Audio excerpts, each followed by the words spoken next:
Hello, this is David Shreeve, Algebra II instructor with Florida Virtual School. I'm going to be looking at lesson 1.9 from term 2.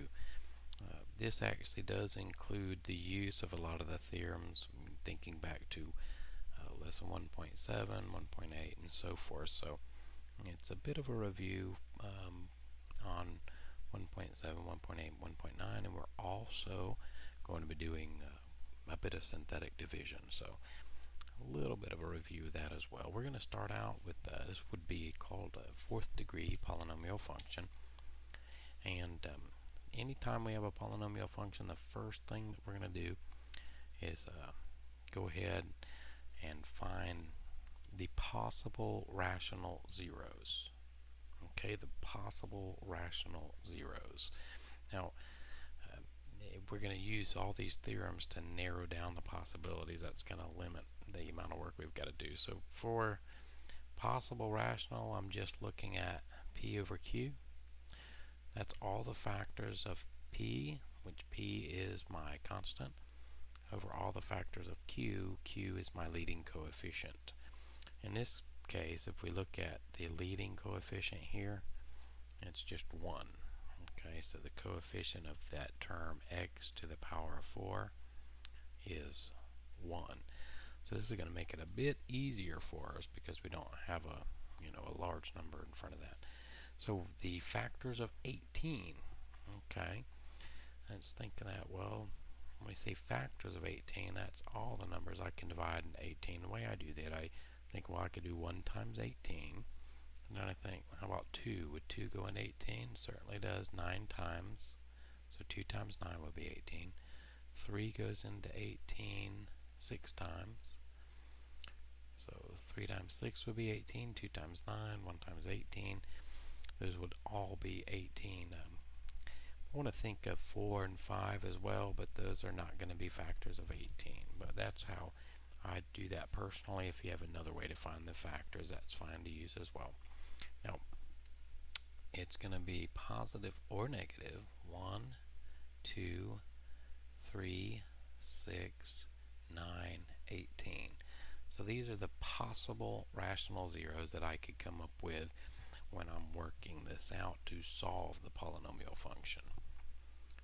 That's quite a few. If you think about it, all the negative and all the positive, and it looks like we have six here. So 6 positive, 6 negative. That's 12 possibilities. Well, another way that we can maybe narrow it down a bit more is using rule of sign. So that's going to help us, because otherwise we'll be actually possibly doing synthetic division on 12 different values. I mean, that's going to take an awful lot of paper up to be able to do that. So let's go ahead and look at using the rule of signs here. Remember, for rule of signs, all right, I'm going to find a possible number of positive, possible number of negative, and a possible number of complex. All right, so we can make a little chart here.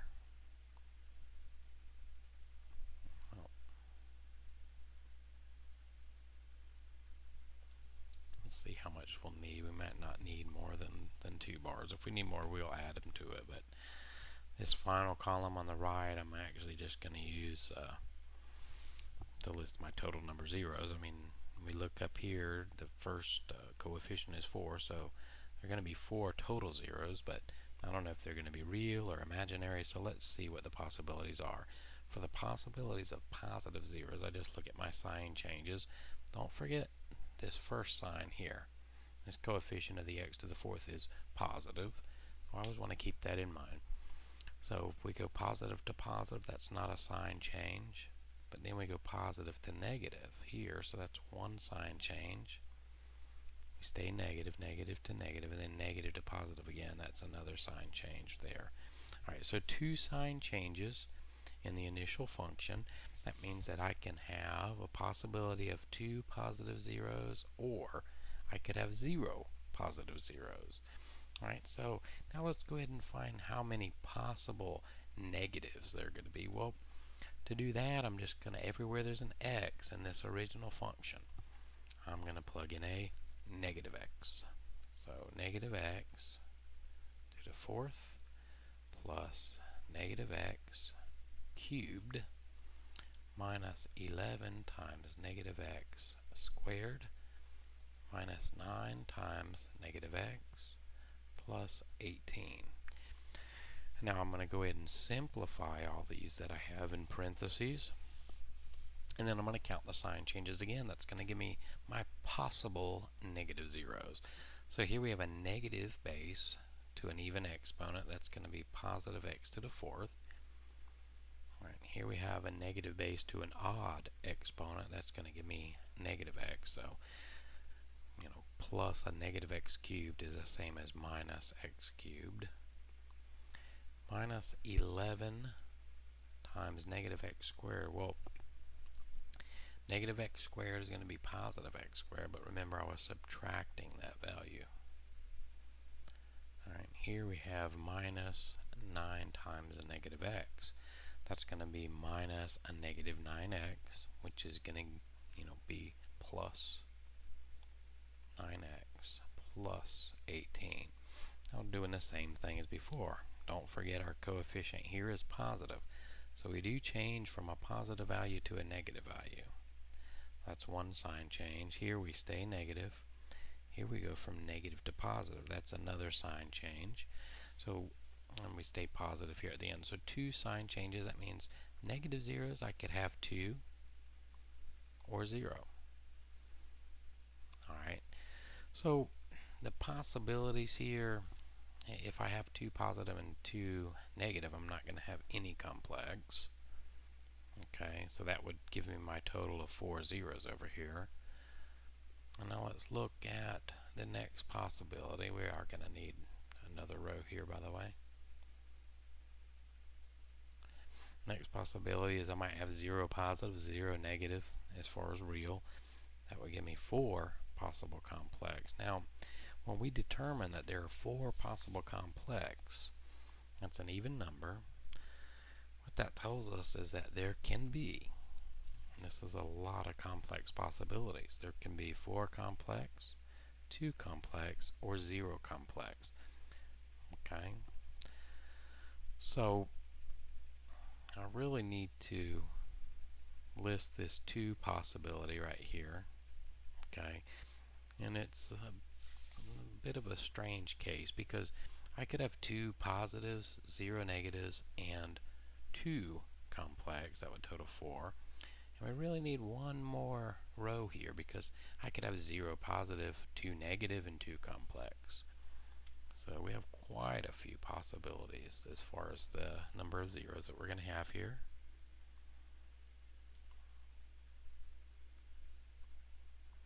Okay, so I got a 0 positive, 2 negative, and 2 complex for a total of 4. Notice they all add up to 4 every time, no matter what.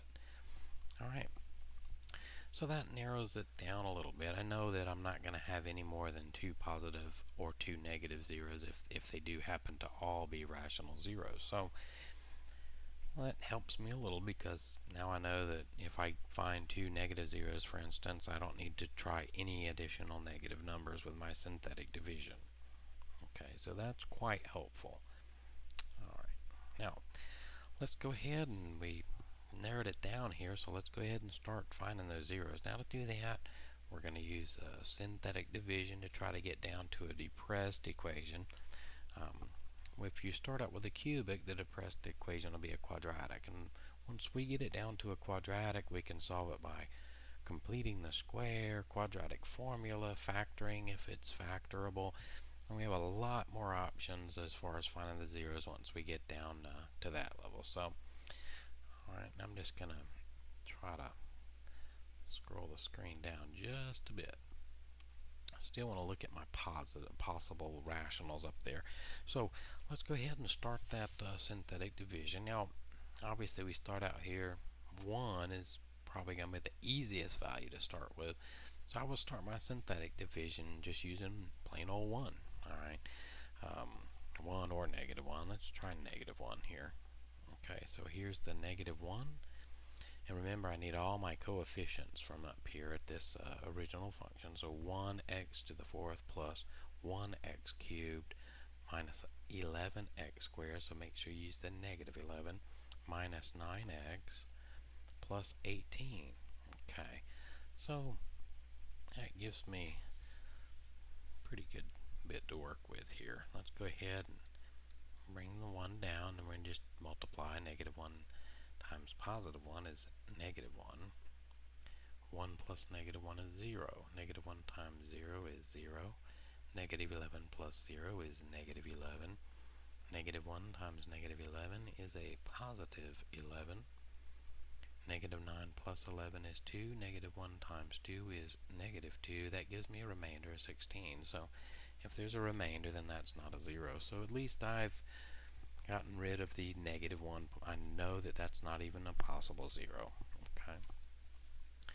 So let's try, how about positive 1? I'm going to move a bit over here to the left, and we'll try that positive 1.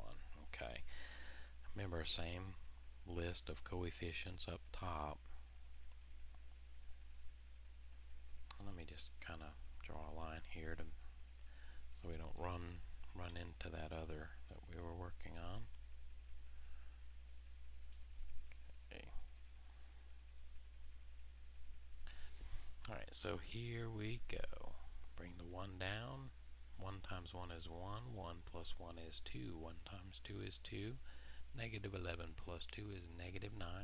1 times negative 9 is negative 9. Negative 9 plus negative 9 is negative 18. 1 times negative 18 is negative 18. 18 plus a negative 18. Same thing as 18 minus 18. That gives us a 0 as a remainder. When we come up with that 0 remainder, we know for a fact that 1 is one of the zeros of the polynomial function. Okay? So, the actual binomial would be x minus 1. Because if you set this equal to 0 and solve for x, you'll get a positive 1. Now, we don't want to, at this point, we don't have to continue,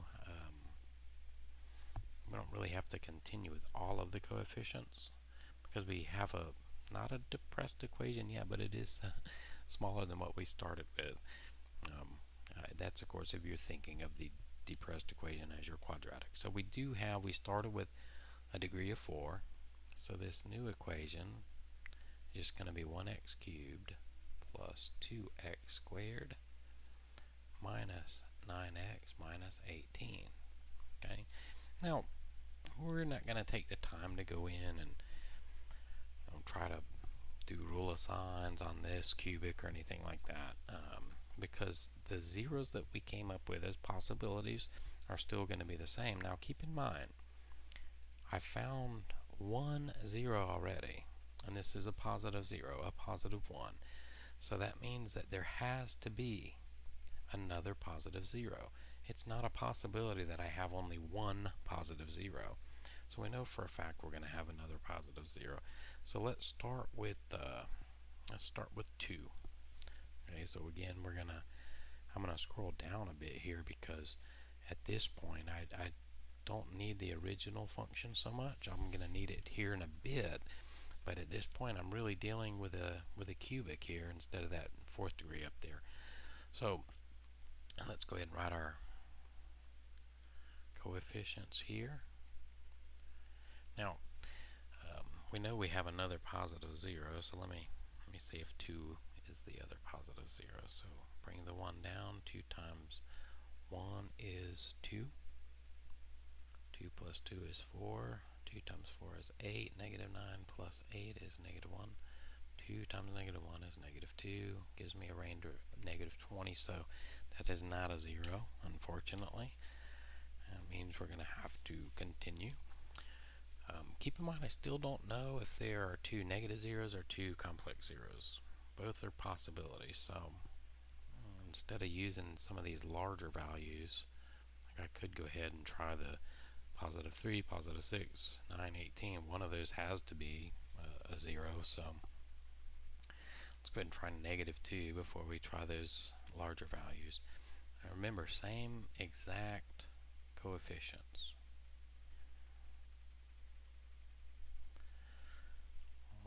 So bring the 1 down.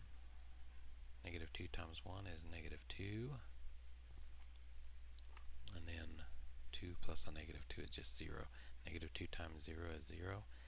Negative 9 plus 0 is negative 9. Negative 2 times negative 9 is a positive 18. Negative 18 plus 18 is 0. So I've found another 0. And it gives me more information here because I've found not only a positive 0, but I've also found a negative 0. So I know that my scenario that is correct, okay, is trying to switch to my highlighter. Here we go. My scenario that is the actual scenario is this top line here. In other words, I found one positive 0 and I found one negative 0. So there has to be an additional negative and an additional positive 0. So that's good to know because that means that I do not have any complex zeros. That makes it a little easier for us. We don't have complex zeros. Okay. Now, moving right along, we're going to go ahead. Let's see here.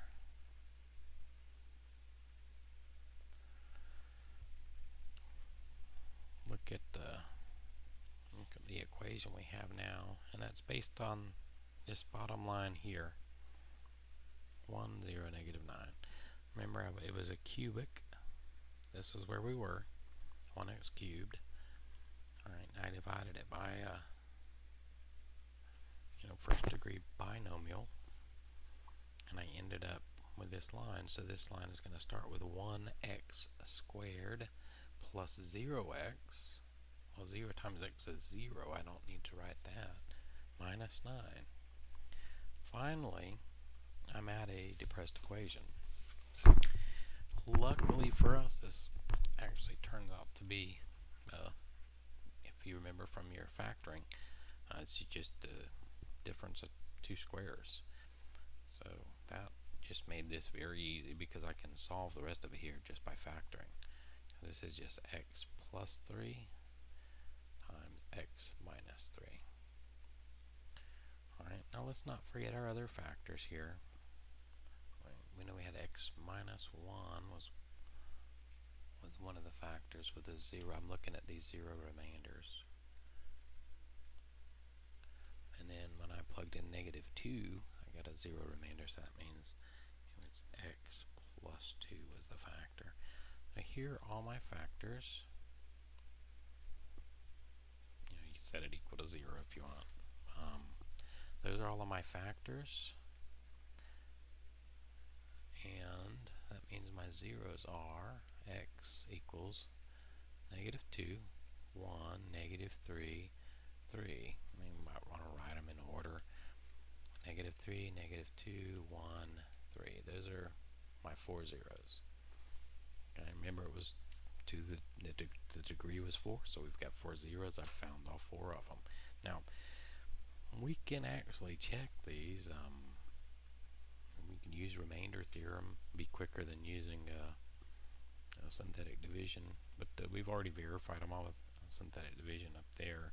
But remember our original function, and I'm going to rewrite that for us here. Our original function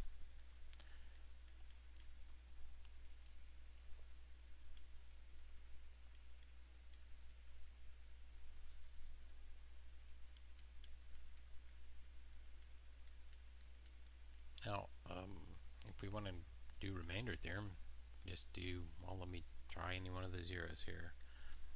1 would be the easiest value to calculate with all these large exponents. So I'm just plugging a 1 everywhere there's an x.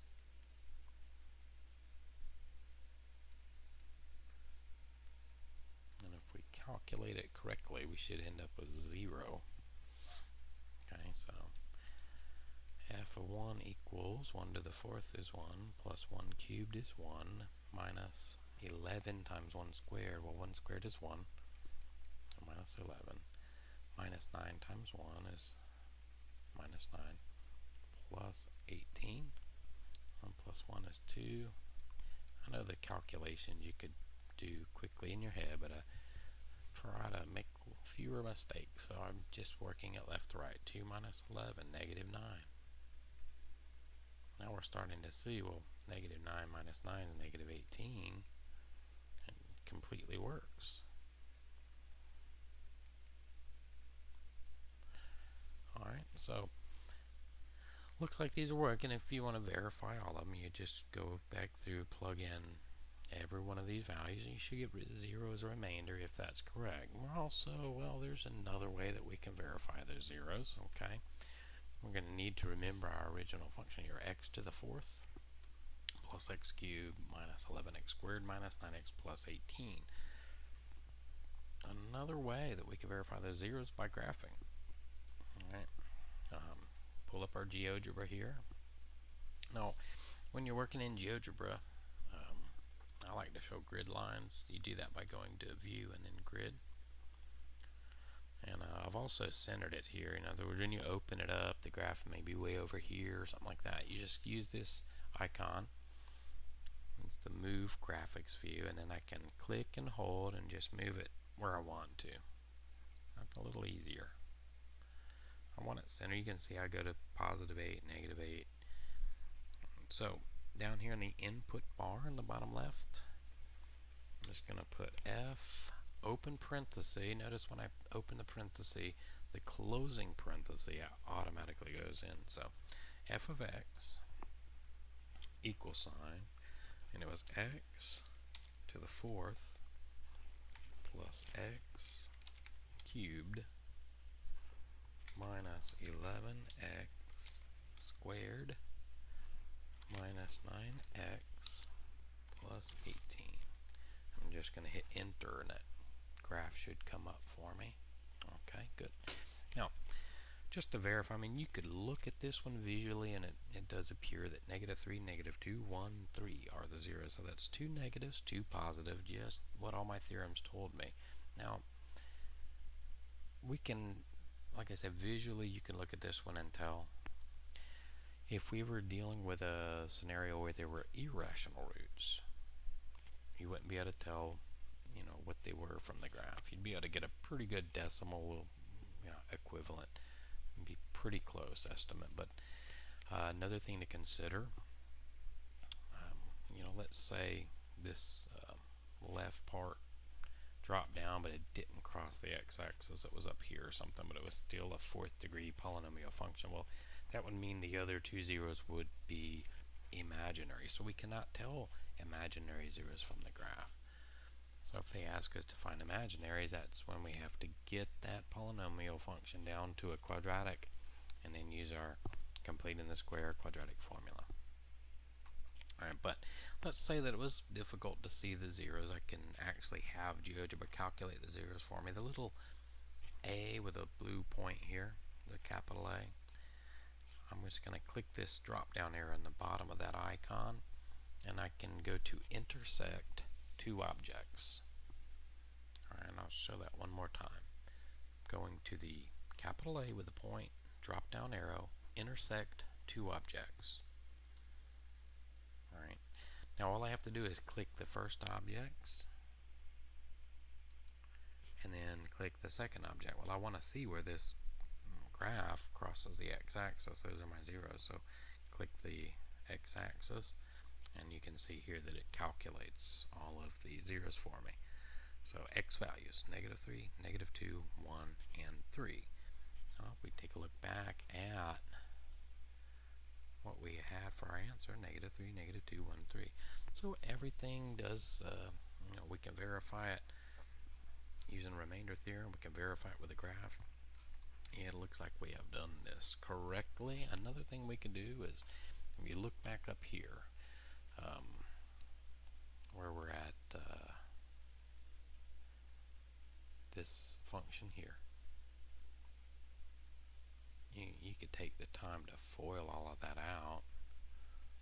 Be real careful when you're combining all the like terms, because you'll end up with a lot of them. But you could actually FOIL all that out and make sure that you end up with you know, the